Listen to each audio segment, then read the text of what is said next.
I got a cat tree on the internet.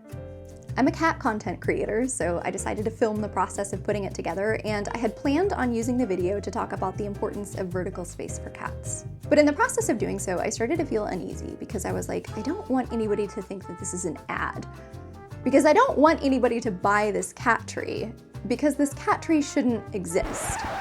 I got it on Wayfair, which was the lesser of the evils it was being sold on, the alternatives being Amazon or Temu. It was way too cheap, given the environmental impact of producing this thing and shipping it across the globe, and I expect it to last a few years max, at which point it will end up in the landfill. But I got it because I saw it in the background of somebody else's YouTube video, and I thought it was cute. They weren't even featuring it, I just looked it up using Google Lens. And now, by putting it on my channel, I'm continuing the cycle. I am, by virtue of existing, advertising it. Being a petfluencer has been my part-time job for the past 4 years. It has, on occasion, paid my rent and has been keeping me afloat during a time of major career instability. And I want to quit. Last summer, my career and dreams went out the window as the animation industry ground to a halt. So I decided to throw myself full-time into the wonderful world of influencing. I already had, combined across platforms, almost 1 million followers for my cat. I threw myself into the wonderful world of petfluencing. The algorithm knew that I was a petfluencer, and it started showing me reel after reel of people transparently sharing that their dog made them hundreds of thousands of dollars a year. Some of them were selling courses, so we have to question the transparency, but there had to be a nugget of truth in there, right? I went from posting infrequently to posting 3 times a week because the algorithm rewards consistency. I built out a content calendar and a library of footage. I was strategic, and I started pitching. I made a media kit, I went through the process of negotiating, and I landed a couple brand deals. All said and done, it was going fine.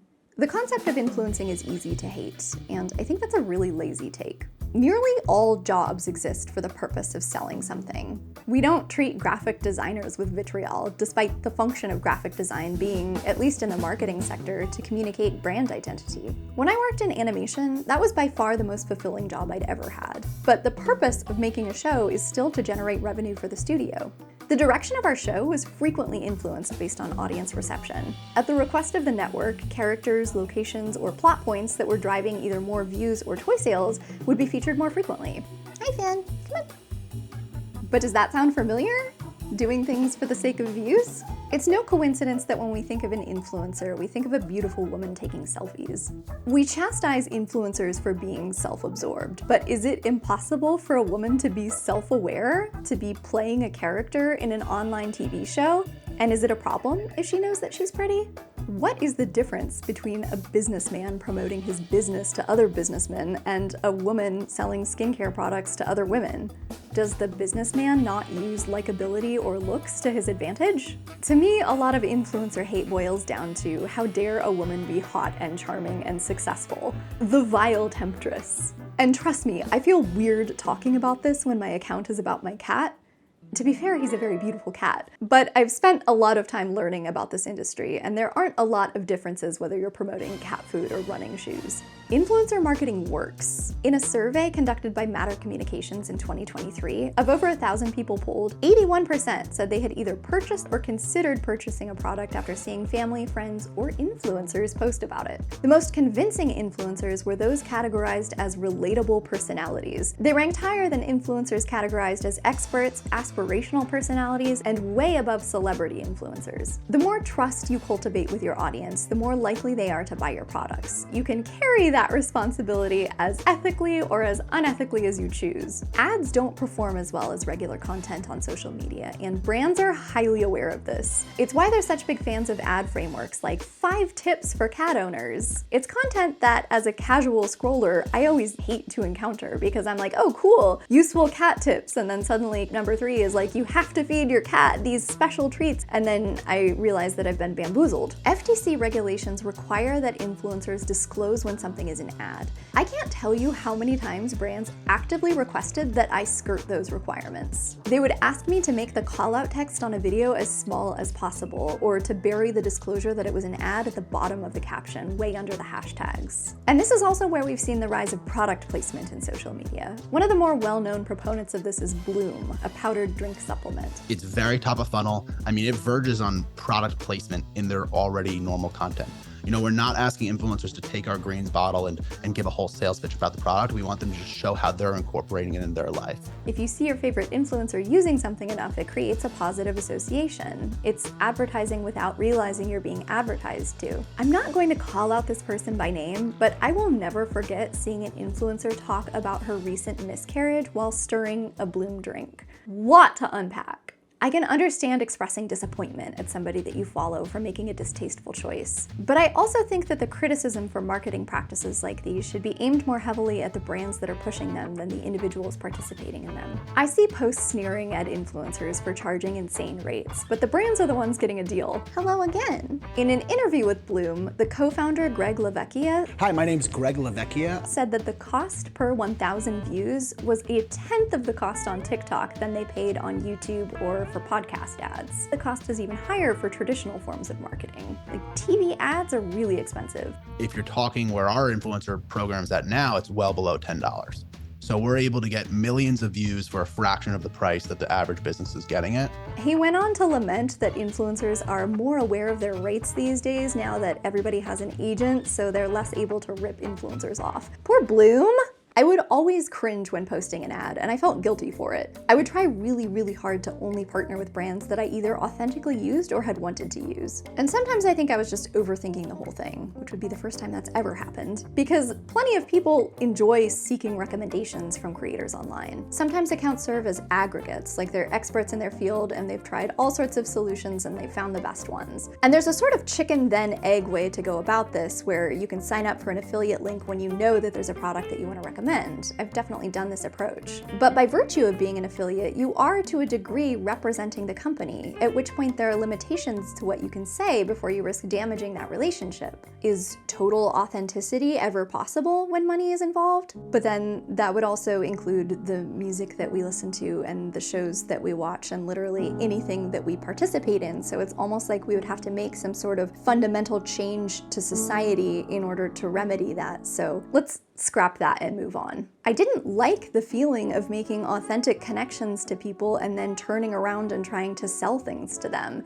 And I especially didn't like doing that while being encouraged by brands to do so as sneakily as possible. It felt gross. I've mentioned this before, but I think that the problem is a lot worse in short form content than it is in long form.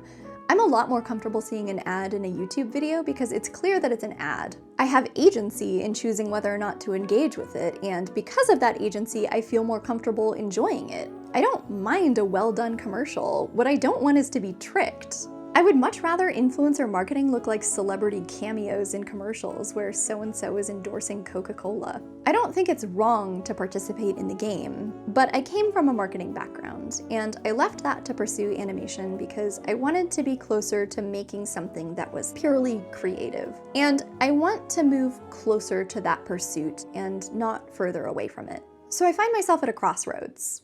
With the future of my career uncertain, and frankly the future of all careers uncertain, I find myself asking what I would do if I could do anything. I then immediately start clipping at the wings of this question and shaping it into, what direction can I move towards that could be an avenue towards a new career, or at least open some new doors. I feel decent at making content. I enjoy it, but please don't throw tomatoes at me. I don't want to make content about cats anymore. I started my accounts focused on Justin's use of the buttons, and it's something that means a lot to me. I think what means the most is how many people have told me that I have inspired them to start teaching their own cats, and that it's changed their relationship for the better. That makes me feel so happy and proud. But if I think of myself 5 years in the future, in a scenario where I dare to dream that the world isn't on fire and I succeed in whatever direction I move towards, I don't want to be known as like Lady Jackson Galaxy. I want to be known for my storytelling. I love books and games and media, anything that makes me feel nostalgic or makes the hair on the back of my neck stand on end. I could talk for hours about old school Neopets and the way that the internet has changed, what we have lost, or how the Sims franchise became that which it sought to parody, originating as a critique of capitalism and American suburbia. I used to make comics, and I loved towing that line between wistful and sad and also hopeful. And I think I felt the most alive when I felt seen by those ideas. So I want to try making video essays, is what I'm saying. I know that this is a hard pivot, and what has prevented me from doing so is guilt. I don't want to disappoint my audience. I feel obligation to be a steward for the buttons because I genuinely believe that they improve the welfare of animals. But I don't think that guilt and obligation is a good reason to continue doing something. To be honest, I think I'm probably still going to post talking videos on TikTok and Instagram. I genuinely enjoy sharing Justin with you guys, and I think that's easier to do when it doesn't feel like an obligation, so don't panic. But my YouTube channel has always been a little bit more about me just by virtue of the platform. And I'm really encouraged by the feedback that I've gotten from people who like hearing me talk and like my ideas and the way that I see the world. And I think that if you resonate with my curiosity and my empathy, you might resonate with the rest of my interests as well. I could be totally wrong, and if you want to skedaddle, I'm truly not offended. Anyway.